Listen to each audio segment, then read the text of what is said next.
Olá pessoal, tudo bem? Um grande abraço para você ligado aqui no LAC Concursos, o maior site de videoaulas do Brasil, quiçá das Américas. E para desespero da concorrência, não tem jeito não.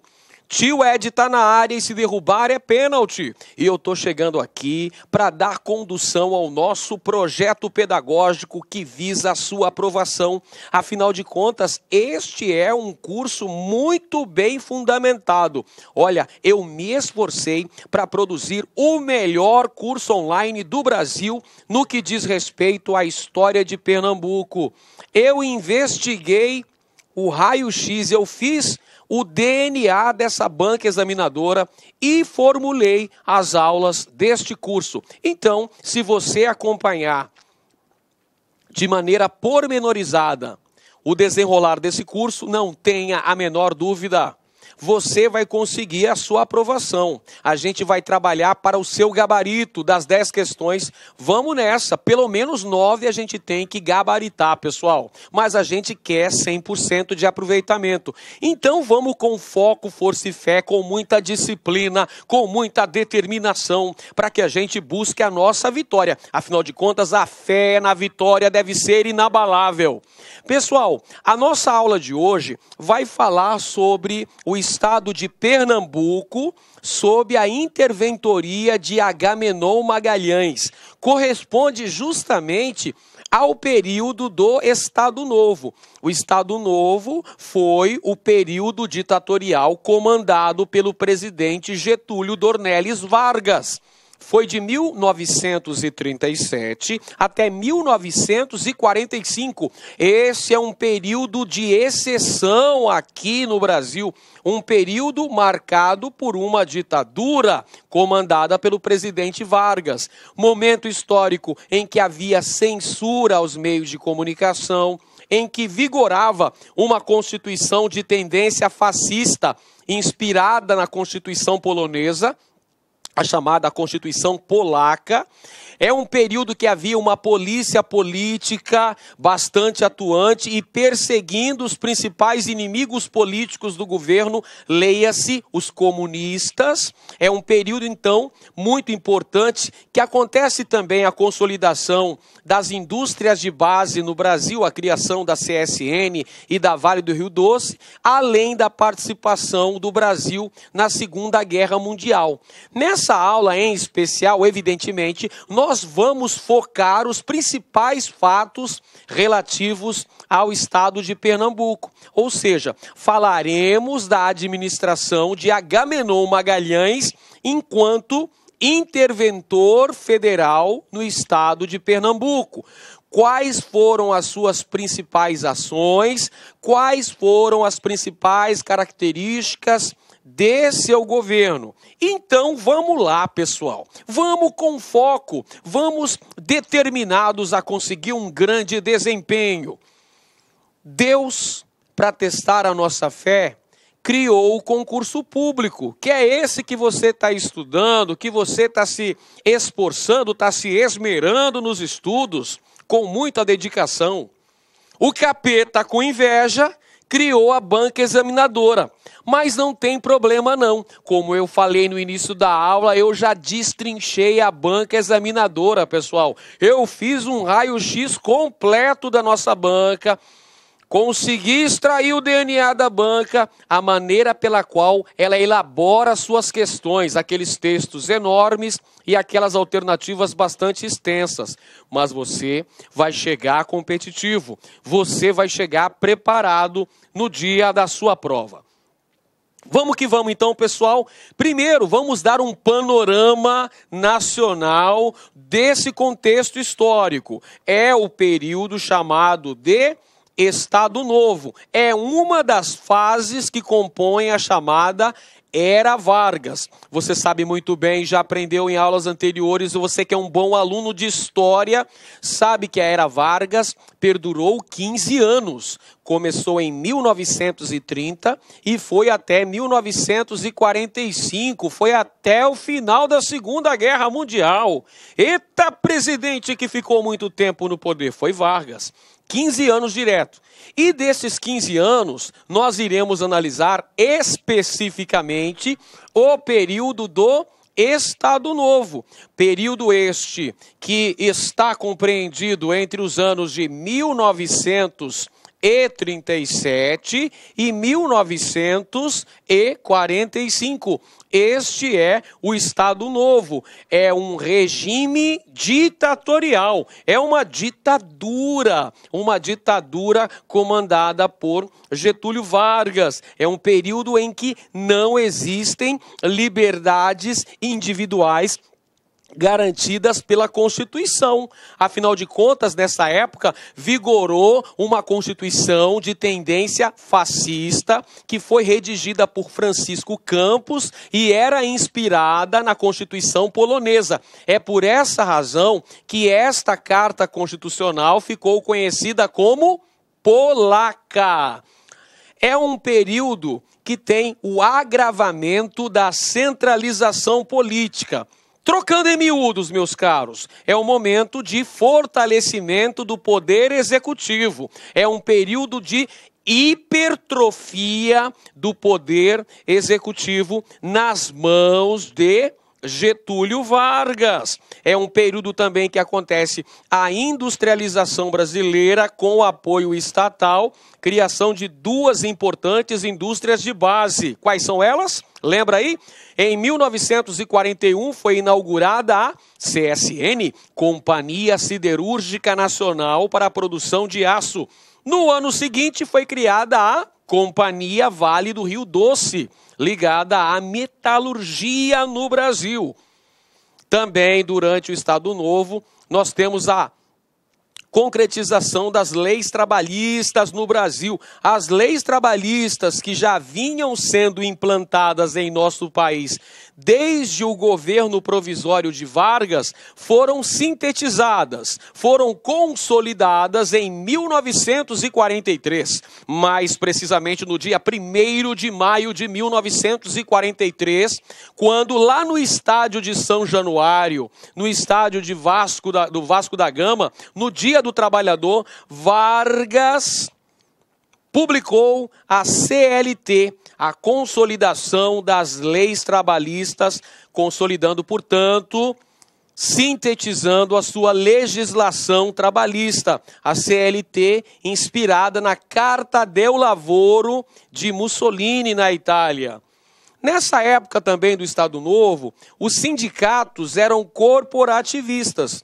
Trocando em miúdos mais uma vez para ficar muito fácil, para que você compreenda tintim por tintim do que eu estou falando.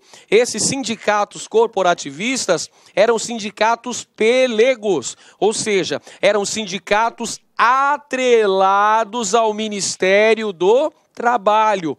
Sindicatos que estavam ligados ao Ministério do Trabalho, logo não possuíam autonomia de ação.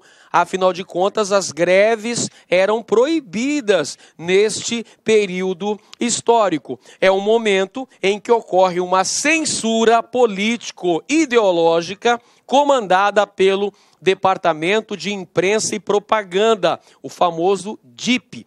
O DIP era um órgão responsável pelo culto à imagem de Vargas, pela personificação do presidente Vargas, pela criação do mito Vargas como o pai dos pobres, aquele que desenvolveu, que implantou, que autorizou, que aprovou as leis trabalhistas. Então o DIP vai trabalhar para a construção de uma imagem positiva de Vargas junto à população brasileira, principalmente junto às massas trabalhadoras urbanas, porque a CLT, que reunia a legislação trabalhista da época, era apenas para os trabalhadores das cidades, os trabalhadores urbanos. Essa legislação trabalhista não alcançava os camponeses, não alcançava os trabalhadores que estavam no meio rural. E o DIP, portanto,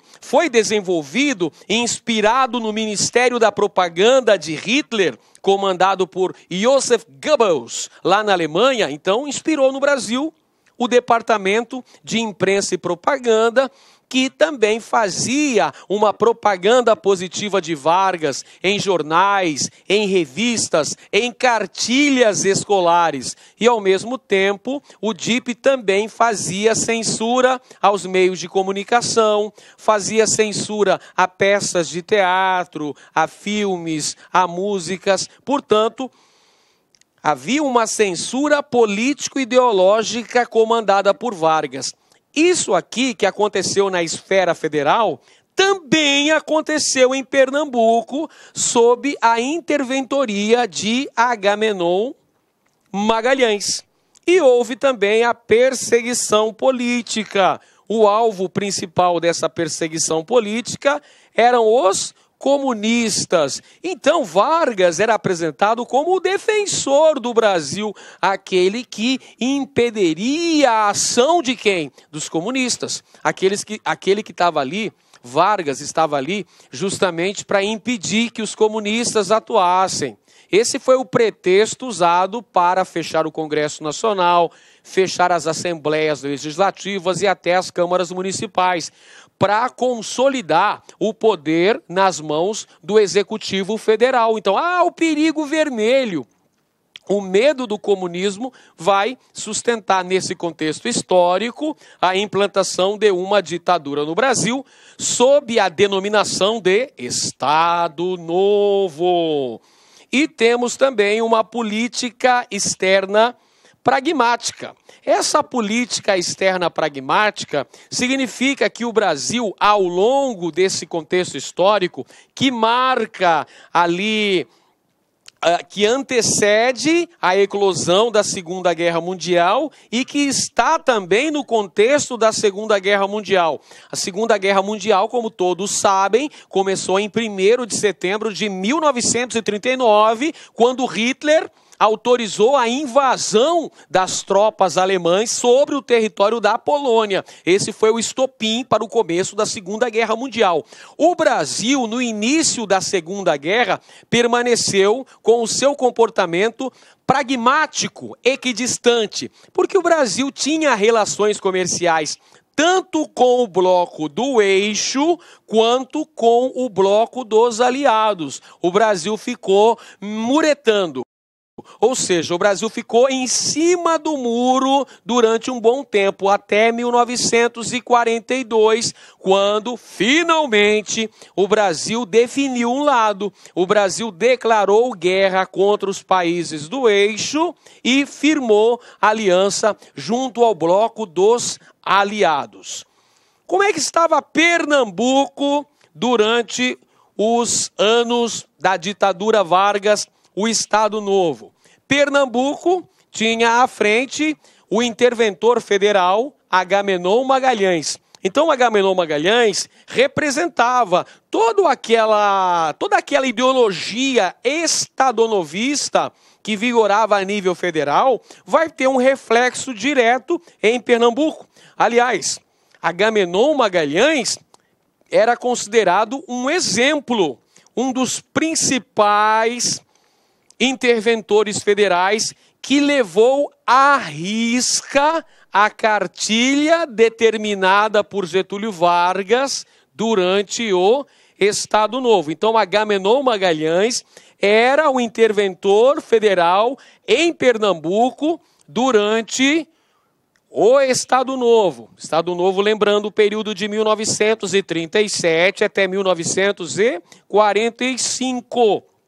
Ao longo desse período aí, nós temos uma característica importante, que foi a presença estadunidense em Recife no contexto da Segunda Guerra Mundial.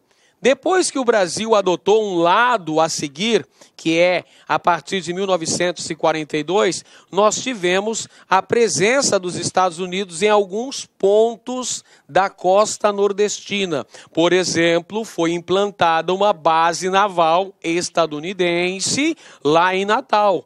E os estadunidenses ou norte-americanos estiveram também por um certo tempo em Recife. Nesse período, nós tivemos sob o comando da interventoria de Agamenon Magalhães, uma série de transformações nos campos político e cultural. Algumas transformações que a gente vai ver que aconteceu durante o governo deste camaradinho aqui, Agamenon Magalhães, interventor federal em Pernambuco. Vamos ver como é que se deu a construção da chamada verdade autoritária em Pernambuco durante a interventoria de Agamenon Magalhães.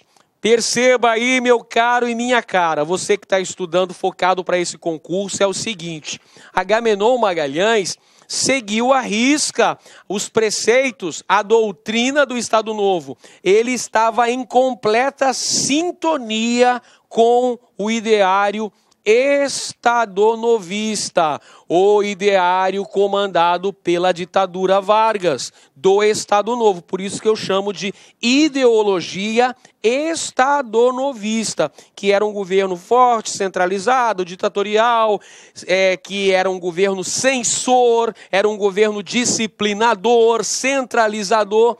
Então, Pernambuco acaba se tornando um reflexo do que estava acontecendo a nível federal. É um momento de autoritarismo e de exclusão no espaço público em Pernambuco. Pessoal, não pode fugir dessa ideia. Não se esqueça que o Estado Novo foi um período ditatorial. É um período de exceção no Brasil. Os partidos políticos foram extintos, não se realizavam eleições, o poder legislativo foi fechado, tanto na esfera federal, quanto estadual, quanto municipal.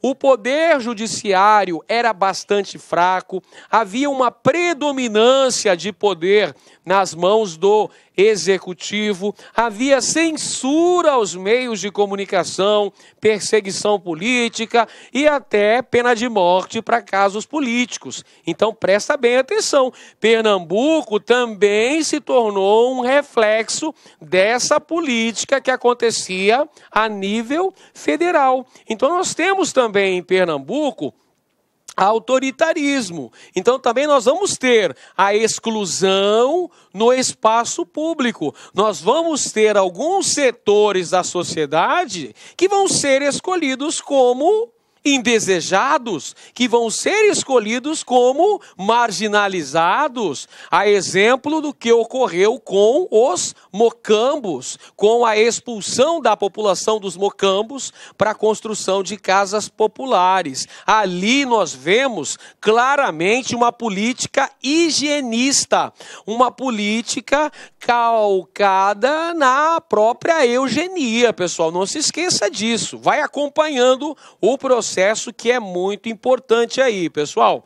Foram eleitos os marginalizados e os indesejáveis. Claro, dentro desse contexto aí, pessoal, é um contexto autoritário, é um contexto ditatorial. Então existiam alguns segmentos da sociedade, sobretudo segmentos de classes menos favorecidas, sobretudo segmentos aí étnicos que eram considerados inferiores ou indesejados e que foram marginalizados durante o governo da interventoria de Agamenon Magalhães. É importante ressaltar também o papel desempenhado pela imprensa. A imprensa foi fundamental para a divulgação do ideário do Estado Novo, para a divulgação das principais ações que faziam parte da ideologia de Agamenon Magalhães. Você precisa entender, basicamente, que Agamenon Magalhães vai reproduzir a mesma ideologia implantada por Vargas a nível federal, vai ter um reflexo fundamental no estado de Pernambuco. E a imprensa, por isso que eu coloquei um rádio aqui, pessoal, um rádio antigo.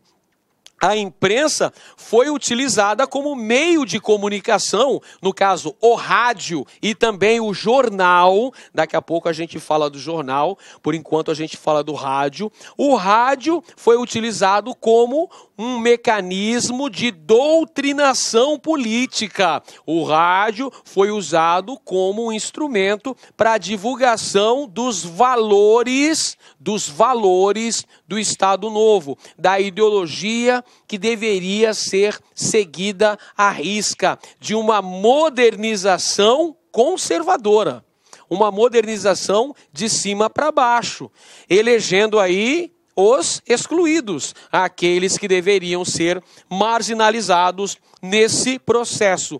Inclusive, a educação também foi utilizada como veículo de propagação da ideologia estadonovista.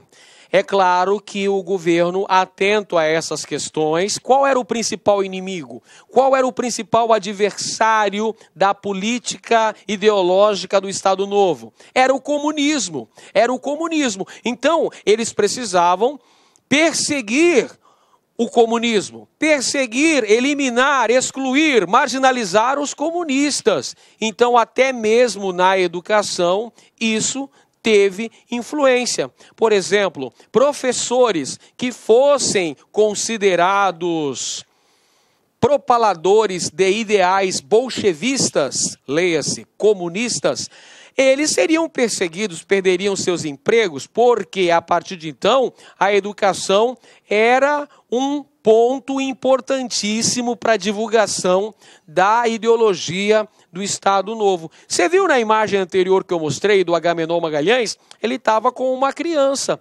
simbolizando a preocupação do governo com a educação das gerações futuras, a educação das crianças. Então, há essa questão de utilizar a educação como veículo ideológico. Vale dizer para os senhores que em circunstâncias especiais havia desfiles, e nesses desfiles participavam as Forças Armadas, participavam sindicatos classistas e participavam também vários estudantes que iriam lá vangloriar o Estado Novo, que estavam ali para aplaudir o sucesso da ditadura Vargas, e em caso do Pernambuco em especial, em caso do Estado de Pernambuco em especial, ao governo do interventor Agamenon Magalhães. Tínhamos datas importantes, o 7 de setembro, o dia da independência do Brasil, o 10 de novembro, o dia do golpe do Estado Novo que implantou a ditadura Vargas, e o 1º de maio, dia do trabalhador. Nessas datas em especial haviam cerimônias, grandes comemorações, grandes cerimônias públicas para fazer toda uma propaganda ideológica do governo. Outro ponto de apoio no governo de Agamenon Magalhães, sem dúvida alguma, era a Igreja Católica. A Igreja Católica foi o verdadeiro sustentáculo e corolário da nova ordem.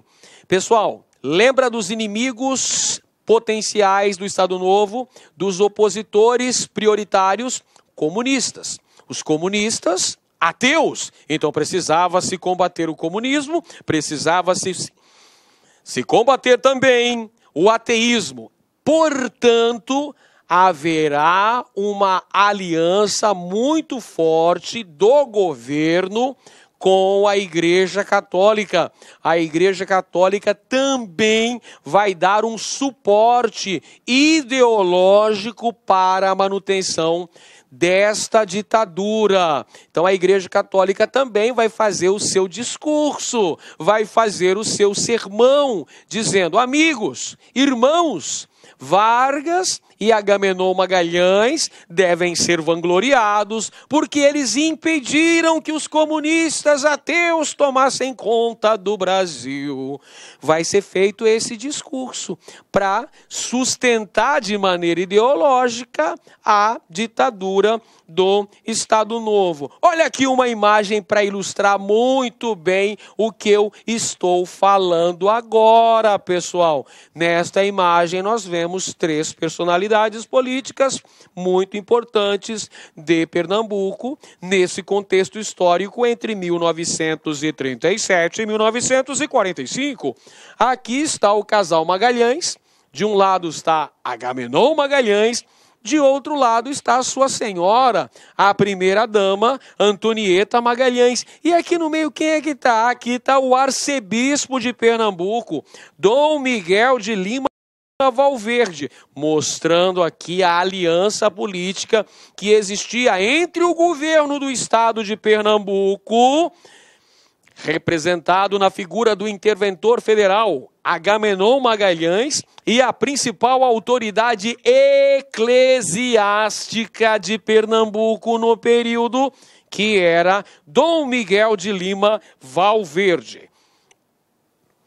Pois bem, pessoal, Agamenon Magalhães adotou uma política calcada no populismo social e na centralização política. Aí você pode dizer, professor, mas essas também são características de Vargas. Sim, Agamenon Magalhães era um parceiro político, um correligionário da política defendida por Getúlio Vargas. Então ele também vai ser um representante do populismo. Você sabe que o populismo é aquela política baseada no apoio das massas trabalhadoras urbanas. Então o Agamenon Magalhães vai representar em Pernambuco essa mesma política que Vargas tão bem fez a nível federal. E também a centralização política. Afinal de contas, não podemos fugir da ideia de que estávamos neste período durante uma ditadura. A interventoria de Agamenon Magalhães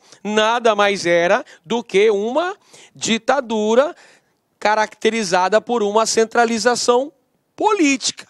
E há também uma grande busca por uma unidade social e política. Leia-se, há nesse contexto histórico uma grande preocupação pela manutenção da ordem pública e social, a manutenção de uma suposta coesão social, passando uma falsa ideia de que está tudo bem no Brasil. O Brasil está protegido. O Brasil está no rumo certo, porque nós temos unidade social, nós temos unidade política.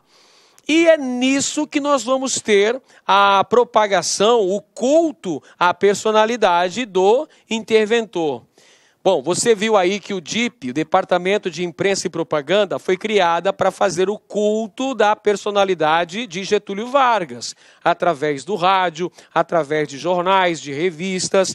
O mesmo pode ser compreendido em relação a Pernambuco. Nós vamos ter o culto à personalidade de Agamenon Magalhães, tornando-se aí uma personalidade pública de grande importância no Estado, com a divulgação de programas de rádio e principalmente com a utilização de jornais. Agamenon Magalhães, pessoal, também adotou uma política de ruralização. Essa política de ruralização visava, entre outras coisas, o combate à seca em Pernambuco, combate ao flagelo da seca em Pernambuco, com a construção de açudes, com melhorias para o meio rural pernambucano. sempre naquela tendência da defesa de um ideário extremamente tradicionalista, autoritário e católico. A gente acabou de mostrar a aliança que foi empreendida entre o governo do Estado e a Igreja Católica. Então, é essa a doutrina seguida ao longo do governo de Agamenon Magalhães. Também tinha o DIP, tinha uma sucursal do DIP lá em Pernambuco, justamente com a função de estabelecer censura aos meios de comunicação e, ao mesmo tempo, fazer a propaganda política do interventor Agamenon. Era o jornal Diário da Manhã, aí, responsável por ser o porta-voz oficial para fazer a propaganda política do Agamenon Magalhães. Seu governo foi marcado por grandes transformações no espaço urbano, principalmente da capital pernambucana, a cidade de Recife. Tivemos grandes edificações construídas durante o governo de Agamenon Magalhães e uma propaganda intensa contra os mocambos. Propaganda intensa contra os mocambos. O que eram os mocambos? Eram habitações populares, eram espécies de favelas, eram habitações bem rudimentares, eram habitações sem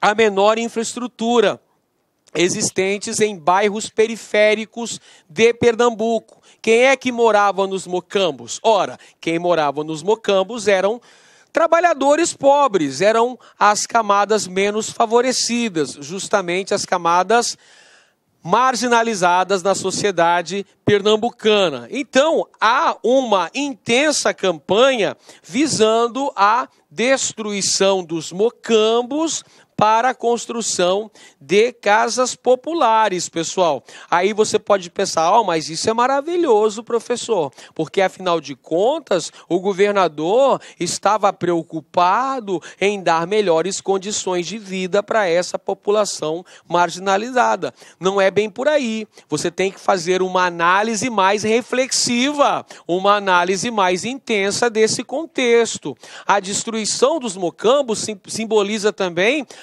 a exclusão, a marginalização daqueles considerados indesejáveis. Ou seja, os mocambos eram vistos como centros dos males sociais. Perceba, quem é que habitava os mocambos? Eram pessoas pobres, notadamente pessoas negras, e praticavam religiões de matriz africana, e praticavam a capoeira, e eram ambientes inóspitos que favorecia a proliferação de doenças. Então, dentro dessa política higienista, muito em voga naquele contexto histórico, era preciso destruir aqueles mocambos, expulsar daquela área os trabalhadores pobres. Por quê? Os mocambos também eram vistos como setores de males sociais. Ou seja, o que seriam esses males sociais? Vadiagem, prostituição, malandragem, banditismo, doenças. Isso é o que defendia o ideário marginalizante defendido pelo governo, pessoal. Então não podemos encarar, olha que beleza, ele foi lá para destruir aquelas habitações, aqueles casebres imundos, aquelas casas de pau a pique, para construir habitações populares de baixo custo para essa população de baixa renda. Oh, que maravilhoso! Não, você tem que analisar os dois lados. Há uma postura excludente também. Há uma postura de combate a essas práticas. Não se esqueça que foram eleitos aqueles que deveriam ser os marginalizados dentro desta sociedade. E há uma verdadeira estigmatização do mocambo. O que quer dizer isso, pessoal? Eu acabei de dizer para vocês que os mocambos eram vistos como locais que apresentavam os chamados males sociais. O que seriam esses males sociais? vadiagem, prostituição, homossexualidade, doenças, malandragem. Então precisava-se combater o Mocambo. Isso dentro da ideologia defendida pelo Agamenon Magalhães. Não é a opinião aqui do professor, eu estou dizendo o que foi que aconteceu, o que foi que vigorou neste contexto histórico. Olha aí o jornal, pessoal, o jornal Folha da Manhã. Eu tinha dito Diário da Manhã, mas não é. Folha da Manhã é o nome do jornal que fez essa propaganda. O jornal que era o porta-voz oficial do governo de Agamenon Magalhães, um jornal que era lido diariamente por mais de 15 mil pessoas. Ou seja, o ideário do governo da interventoria de Agamenon Magalhães atingia uma boa parte da população. Seja através do jornal Folha da Manhã, seja através dos programas de rádio. É assim que o Agamenon Magalhães divulgava sua ideologia junto à população de Pernambuco. Bom, pessoal, durante a intervenção de Agamenon Magalhães, buscou-se, entre outras coisas, o consenso máximo da sociedade.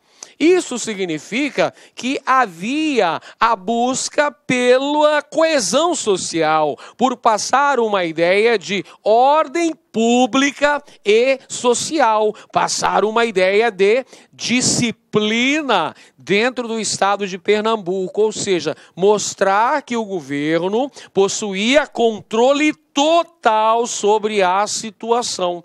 Esse falso consenso, tá? A busca do consenso máximo na sociedade. Era isso que buscava o governo. É claro que consenso máximo jamais foi alcançado, porque existiam, mesmo com toda essa repressão, mesmo com toda essa marginalização, existiam setores sociais que faziam resistência. Mesmo o Brasil vivendo um momento de ditadura, existiam segmentos sociais que eram vozes contrárias à política vigente neste contexto histórico.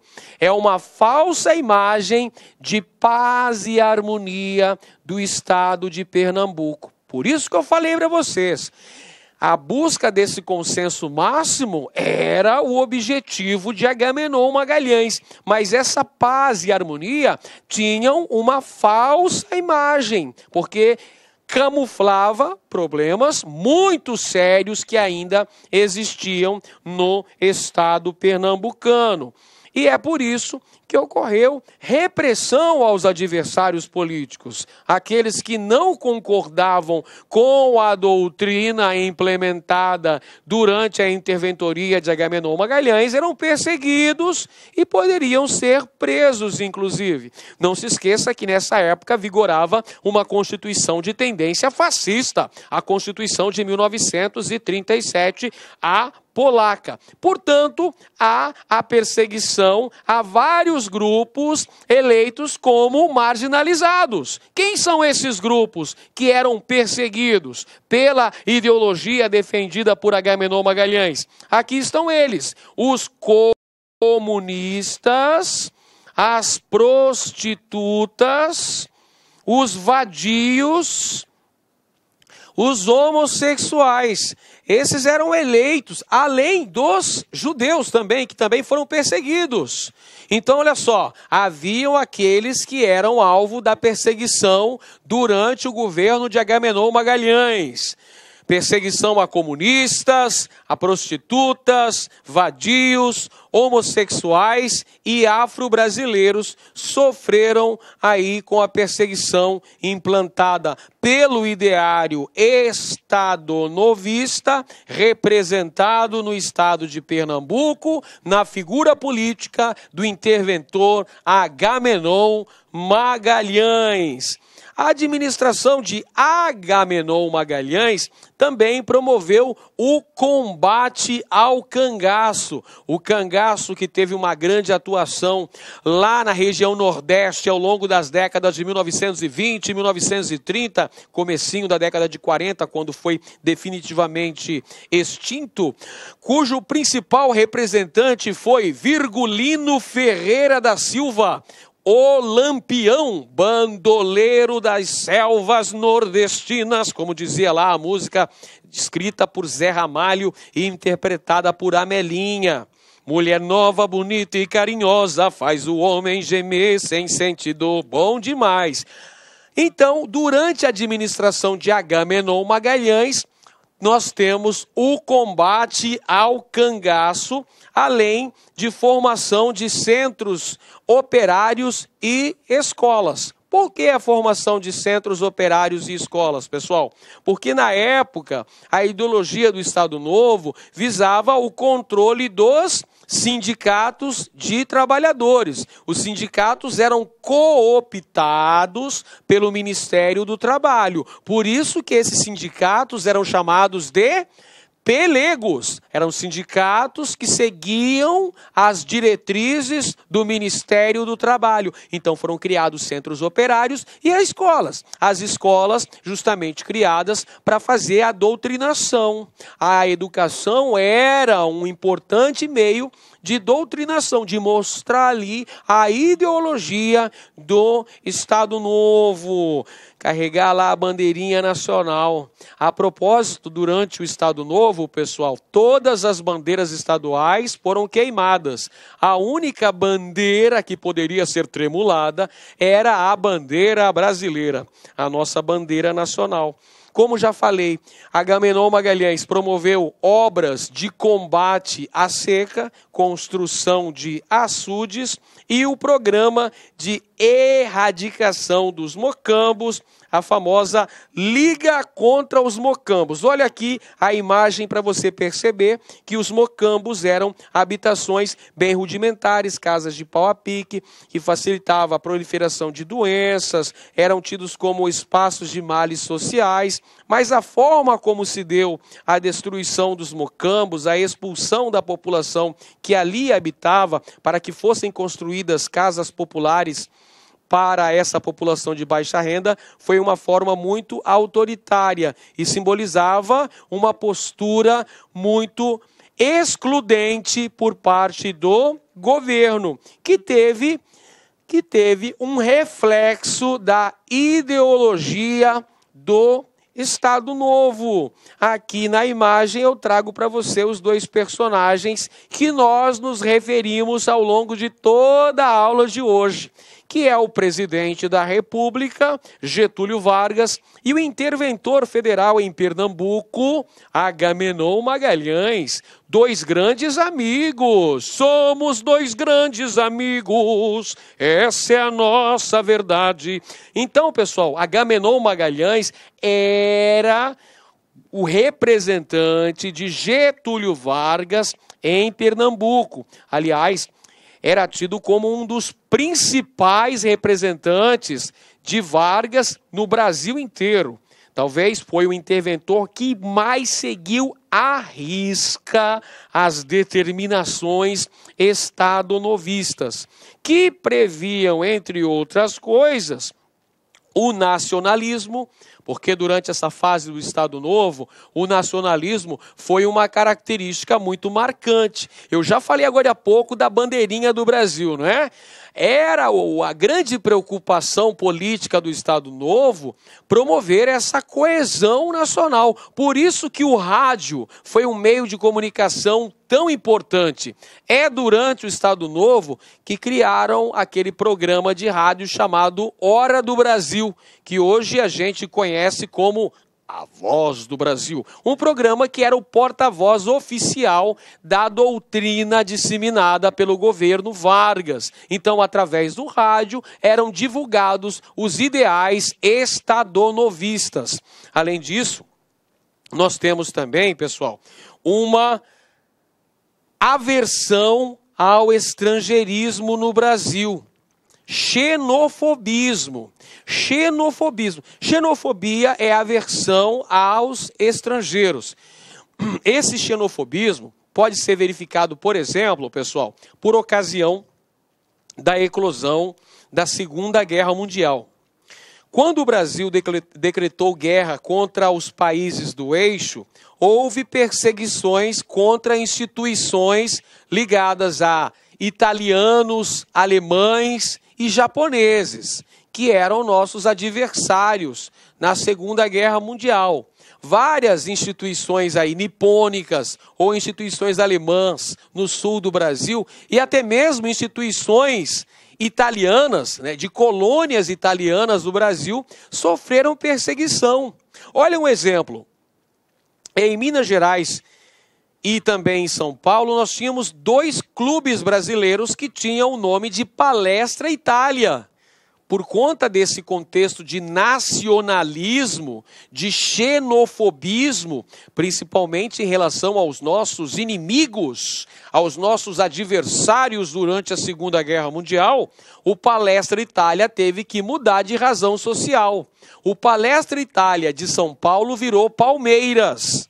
E o Palestra Itália de Belo Horizonte virou o Cruzeiro, porque Palmeiras e Cruzeiros são símbolos nacionais. Você tem Palmeiras, minha terra tem palmeiras, onde canta o sabiá. As aves que aqui gorjeiam, não gorjeiam como lá. Da canção do exílio, de Gonçalves Dias, Palmeiras. E o Cruzeiro do Sul, é um dos símbolos nacionais. Então perceba, nós temos um forte nacionalismo durante o Estado Novo e nós temos também uma certa xenofobia, uma aversão ao estrangeirismo. Além disso, não podemos esquecer, a gente já cansou de falar, mas isso é importante, pode fazer diferença no dia da sua prova. Não se esqueça que o inimigo em potencial da ideologia estadonovista era, sem dúvida, o comunismo. Então, há uma postura anticomunista e também, olha só outra característica importante, o antissemitismo. Também aconteceu lá em Pernambuco, na administração de Agamenon Magalhães, essa aversão, essa perseguição aos judeus. Beleza então, pessoal? Tudo tranquilo?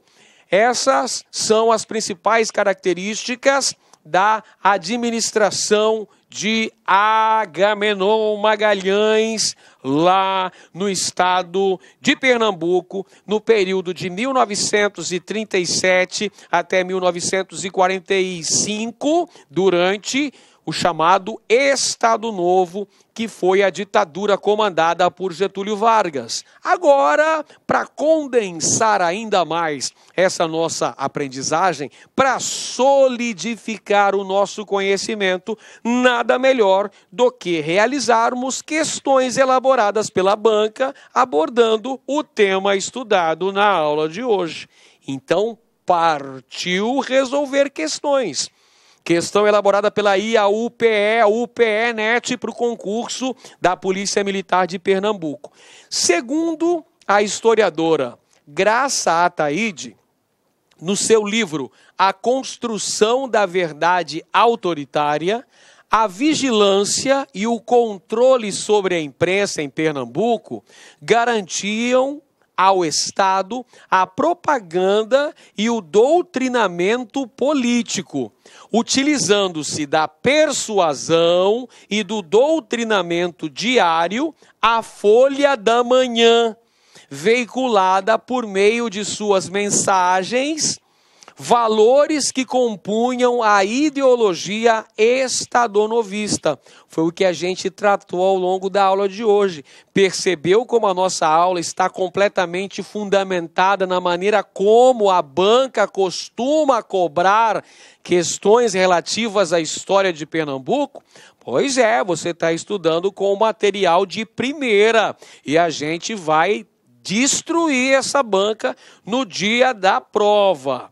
Comando da questão: em relação aos valores e à ideologia defendidos pelo Estado Novo, do qual Agamenon Magalhães em nível estadual, era um de seus maiores representantes, assinale a alternativa correta. Quais são as principais características da administração de Agamenon Magalhães enquanto interventor federal em Pernambuco durante a ditadura do Estado Novo? Alternativa A: nacionalismo, xenofobismo, anticomunismo, antissemitismo. Perfeito, de primeira, de bate-pronto, de voleio, a gente já mandou no ângulo e fez um golaço. Alternativa correta, letra A. Estas são as características da ideologia estadonovista implantada em Pernambuco pelo interventor Agamenon Magalhães. Alternativa A. Alternativa B, vamos conferir por que as outras estão erradas? É sempre bom a gente conferir e interpretar por que está errado as outras, professor. O que tem de errado nas outras alternativas? Então, vamos conferir. Alternativa B, liberdade política, eu nem preciso ler o resto, né, pessoal? O Estado Novo foi basicamente, olha só, o Estado Novo foi basicamente um período ditatorial. Se foi um período ditatorial, não tem liberdade política não, amigos. Não tem. Igualdade? Não. Você não viu que houve ali a eleição dos chamados excluídos, daqueles marginalizados desse progresso? Não tem igualdade. Estado mínimo é a não intervenção do Estado na economia, não é isso, pessoal? É isso aí, professor. Galera, não vigorava o nacionalismo e esse nacionalismo também estava incluído na economia? Estava. Então não tem Estado mínimo porcaria nenhuma. E descentralização política? Para com isso, cara. É uma ditadura. O Estado Novo era um governo centralizado. Centralizado na figura de quem, tio Ed? Na figura do ditador Getúlio Dornelles Vargas. Então também errada. Vamos para a letra C? Anticomunismo. O anticomunismo é uma característica? Sim, ele é uma característica do governo Agamenon Magalhães. Educação libertária? Educação libertária? Não, cara. Educação doutrinária. Educação disciplinadora. Educação disciplinadora para formar cidadãos seguidores da ordem pública e social. Então aqui, ó, errado. Xenofilismo. O que é xenofilismo? Xenofilismo é o mesmo que a defesa de estrangeiros. O gosto. Xenofilia é o gosto, o amor pelos estrangeiros. Não tem xenofilismo, tem xenofobismo. Errado. Vamos riscar aqui. Nacionalismo? Nacionalismo, sim, é uma característica, mas como tem duas erradas, essa afirmação também fica errada. Letra D, Estado mínimo? Não, nacionalismo econômico, então eu já nem preciso ler o resto, mas eu vou ler. Educação libertária? Não tem, eu já falei que não tem. Xenofilismo? Não tem também, não insista, não adianta, não tinha xenofilismo, tinha xenofobismo, que é o contrário. E antissemitismo? Antissemitismo até aconteceu, mas a maioria aqui não tinha. Letra E, igualdade? Que igualdade o quê, cara? Para com isso, não tinha igualdade, é uma ditadura. Liberdade política? Ah, tá querendo tá brincando comigo? Tá de brincadeira comigo, 02? Lógico que não tinha liberdade política. Xenofobismo? Xenofobismo até, ok. Anticomunismo? Até, ok. Mas a única que apresenta todas as características da ideologia do Estado Novo, defendidas em Pernambuco por Agamenon Magalhães, é a letra A. Nacionalismo, xenofobismo, anticomunismo e antissemitismo. Muito bem, vamos para a próxima questão, uma questão aqui padrão, e a UPE NET, para que a gente consolide a nossa aprendizagem, para que a gente possa ter um grande desempenho e consiga gabaritar. Se aparecer na prova uma questão relativa à interventoria de Agamenon de Magalhães em Pernambuco, não tem problema, você vai lembrar dessa aula, você vai lembrar do que o tio Ed falou, e você vai ter um grande desempenho. Vamos nessa então, pessoal. A interventoria de Agamenon Magalhães em Pernambuco foi apontada como modelo a ser seguido em todo o Brasil. A transformação do espaço público, seguindo parâmetros autoritários e excludentes, apontando para uma eleição dos marginalizados e indesejáveis, construindo a imagem do outro indesejável, tanto por sua raça como pela ideologia, a reificação da imprensa como veículo de doutrinamento político, o uso da educação como pela ideologia, a reificação da imprensa como veículo de doutrinamento político, o uso da educação como veículo ideológico e, por fim, o pacto com a igreja como sustentáculo e corolário da nova ordem vigente. Citado por Maria das Graças Almeida, A Construção da Verdade Autoritária, Palavras, Imagens e Propaganda da Era Vargas em Pernambuco, 1930 a 1945. Muito bem, pessoal.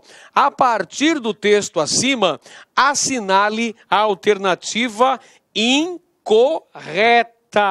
Você está ligado aí que a banca costuma colocar no enunciado textos bastante longos, que você precisa ler com muita atenção para não cometer nenhum deslize, para que você consiga interpretar o que está sendo pedido naquela questão.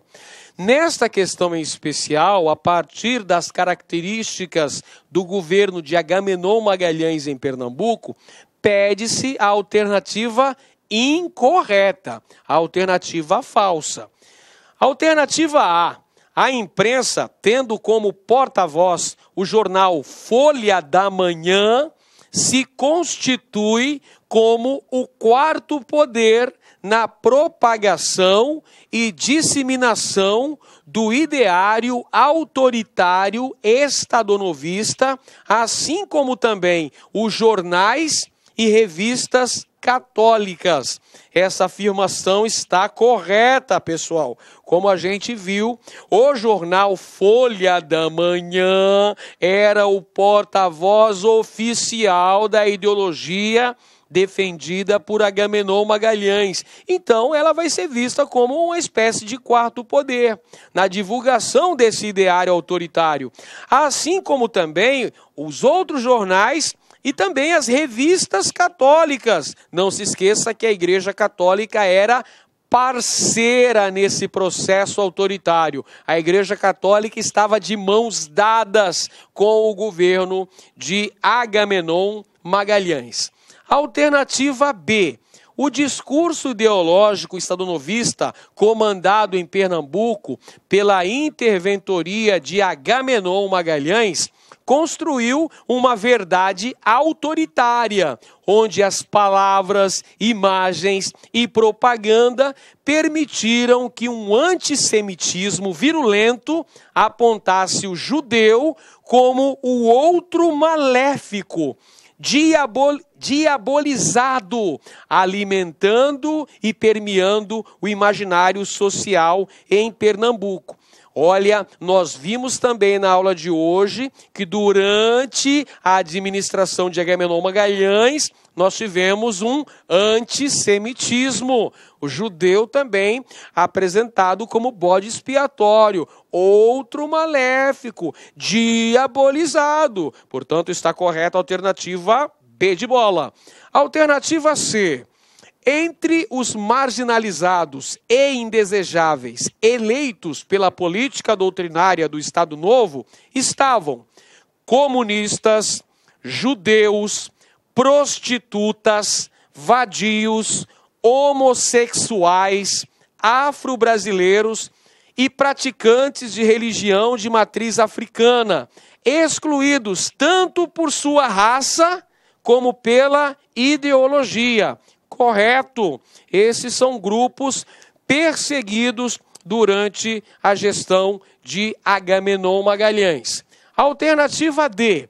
O discurso vigente no período entre 1937 e 1945 apresentava o Estado simbolicamente como um corpo doente, infectado pelo comunismo e pelo liberalismo, maus que deveriam ser extirpados da sociedade brasileira definitivamente. É isso, pessoal, está correto também. Qual foi o grande mote, o pretexto usado por Vargas para decretar a ditadura do Estado Novo, dar um golpe em 10 de novembro de 1937, implantando uma ditadura no Brasil? Foi o perigo vermelho, o medo do comunismo, o suposto plano Cohen, uma falsa ideia, um falso documento criado pelo capitão integralista Olímpio Mourão Filho, apontando que havia um plano do Cominterme, ou seja, da Internacional Comunista, para dominar o Brasil. Então o Brasil precisava de alguém forte o suficiente para combater os vermelhinhos, alguém para defender o Brasil do perigo comunista. E quem defenderia o Brasil? Quem poderia nos defender nesse momento? Quem? Getúlio Vargas. É justamente esse o pretexto para a implantação do Estado Novo no Brasil, para combater o perigo do comunismo e o perigo do liberalismo. Não se esqueça que o governo brasileiro é nacionalista do ponto de vista econômico. Lembra que eu falei que foram criadas duas companhias, Companhia Siderúrgica Nacional e a Companhia Vale do Rio Doce nessa época? Pois é, então o combate ao comunismo e combate também ao liberalismo, a defesa da intervenção do Estado fortemente na economia nacional. Então, por exclusão, pessoal, já chegamos à nossa alternativa correta, que é a letra E de Edenilson, este locutor que vos fala. Uma das principais instituições de oposição à ideologia estadunivista em Pernambuco foi a Igreja Católica, que passou a apoiar os setores oposicionistas ao governo do presidente Getúlio Vargas e do interventor Agamenon Magalhães, passando a denunciar as arbitrariedades cometidas no período entre 1937 e 1945. Está errado, pessoal. A Igreja Católica era o braço direito do Estado Novo, tanto a nível federal quanto a nível estadual. A Igreja Católica estava ali para legitimar aquele estado de exceção. A Igreja Católica, portanto, dava o maior apoio, né? A Igreja Católica dava total aval para esse período ditatorial, portanto, assinale a alternativa E. Lute com determinação, abrace a vida com paixão, perca com classe e vença com ousadia, porque o mundo pertence a quem se atreve e a vida é muito curta para ser insignificante. Um grande abraço a todos e até a próxima aula. Valeu, pessoal!